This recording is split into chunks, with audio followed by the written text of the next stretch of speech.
NSC निर्वाचन प्रसंग में प्रार्थी को करागला अवगत। चलित मास 24 तारिख में होगा एनएससी निर्वाचन परिप्रेक्षी में आज प्रार्थी मानक निर्वाचन संक्रांतीय विभिन्न विषय में अवगत करा जायछि। रेमुणा ब्लॉक सम्मिलनी कक्ष में अनुष्ठित कार्यक्रम में तहसीलदार तथा एनएससी निर्वाचन अधिकारी सीतांशु शेखर दास अध्यक्षता करथिले।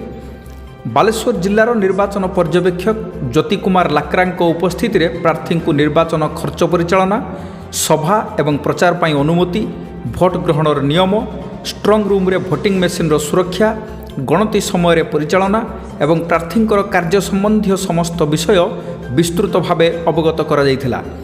एनएससी निर्वाही अधिकारी रमेश बोईताई निर्वाचन परिचालन रे सहयोग कामना करने सहित शेष में समस्त को धन्यवाद देते। कार्यक्रम में एनएससी अध्यक्ष, काउंसिलर प्रार्थी एवं सेमानंकर प्रतिनिधि माने जोग देइथिले।